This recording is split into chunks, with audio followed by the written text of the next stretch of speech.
Hello, no new Kreia's Conundrums this week. Today I wanted to talk some more about last week's. I adapt these videos into articles.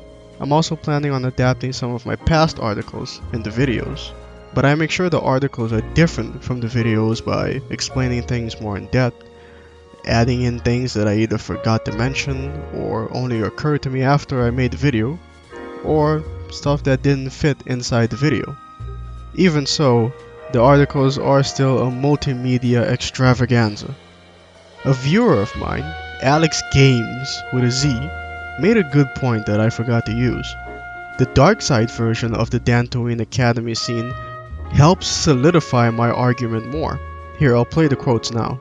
You must understand, I did not wish the Jedi dead. Defeated, perhaps. To best one in battle is one thing. To defeat them without striking a blow. That was my hope. You showed them life without the Force, and instead of showing them truth, power, all you showed them was how the galaxy may die. By the way, yes, that was from the Knights and Darts video, You Have Failed Me. I'm slowly but surely working my way there in order to produce a remake. But as you can see, Kreia admits herself that she wasn't looking to kill the Jedi. Have you ever been in or seen an argument between people where it gets to a point where someone says enough things to basically defeat his opponent, leaving the opponent with no rebuttal, so they turn violent or just start hurling insults? Of course, that's when you know you've won. They may beat you up physically, but in this instance, you were the intellectual superior. I say in this instance because there's always the possibility that someone could come along and do the same to you. There's always someone stronger out there, someone smarter. We're only human. Like we saw though, Kreia could defeat the Masters in both realms. The exile, evidence of her being correct in her assessment of the Force and the Jedi, and her own martial prowess if the Jedi try anything.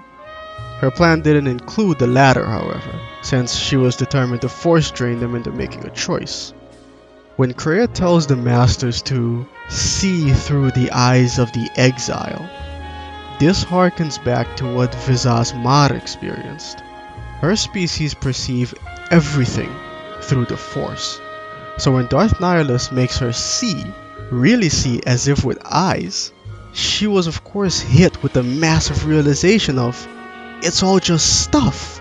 So she says this. And he made me see. And for the first time I saw the galaxy. And I wished to die. To this galaxy, my world, absent the currents and spectrums of the Force, was nothing but crude matter, rock, flesh, emptiness. Of course, Nihilus was there to pervert this realization and use it to convince her that all life has to die in this meaningless existence. But even without him, anything could have happened. Again, it's like a religious person who've lived their entire lives according to scripture. Whether he was following the parts about loving your fellow man or the parts about not eating shellfish. Love your fellow man and all wear matching jumpsuits while working on a collective hydroponic farm growing potatoes. Or kill or be killed, crush the weak, and starve the poor, as my wonderful wife thinks. You come at him all at once with, hey, guess what, it's all nonsense.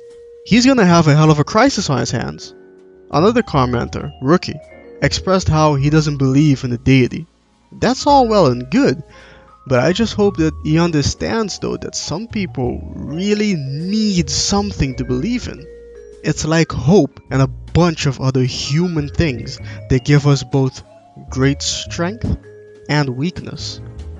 That being said, KOTOR 2 is arguing that even if God exists, it's ultimately beneficial to get rid of him. And it's hard to argue against that. Just like the Force, religion has brought a lot of good, but it's also brought the stuff of nightmares. Atheists aren't inherently bad people. They're doing good all the time, giving to charity, whatever. Alex also mentions how at first he was frustrated by Kreia and her seemingly unsatisfiable attitude. Is that a word? Well, if it wasn't, it is now. It isn't hard to understand how some people can feel that way. I'm glad he came around, but I still see a few people in the comments expressing their displeasure. Let's be honest, Kreia rarely, if ever, gives any positive reinforcement.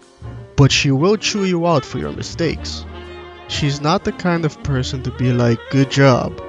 She's more the, well, that's what you were supposed to do anyway. Telling you that you already knew enough to do the right thing doesn't teach you anything. I'm not saying I agree with her. I think positive reinforcement has its merits. I'm just trying to explain where she's coming from. That's her, by the way. That's not anything about her being a dark sider or a light sider. That's why she's so concerned about centering herself and why she won't set foot on Korriban.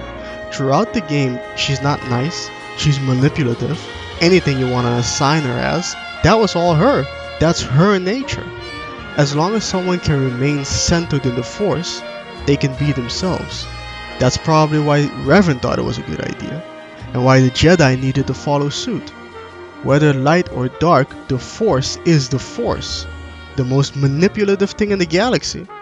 That's why when I saw that that the Force is female t-shirt, I was like, god damn, that's incredibly insulting to women. And they didn't even notice. Look at them, smiling. They're smiling, not even realizing that they're insulting themselves. But, well, that's just my opinion, I guess.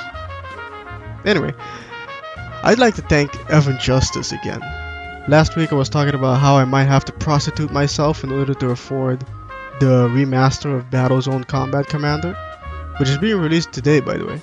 Well, tomorrow for me.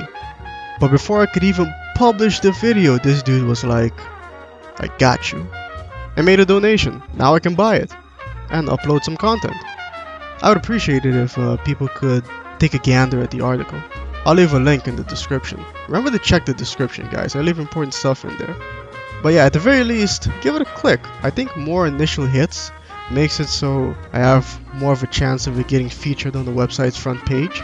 And if that happens, more people will read it and watch the embedded videos. And if they do that, that means more people are gonna come to the channel. And if that happens, I might get some more subscribers. And if that happens, then we might get some more discussion going on here. And if that happens, then I can get some more ideas for videos. Everybody wins. Yeah, you see, that in and of itself is a great example of how the Star Wars concept of echoes work in real life. Small actions having large changes. Kinda like chaos theory. Holy crap, that's an idea for a video right there. I'll see what I can come up with.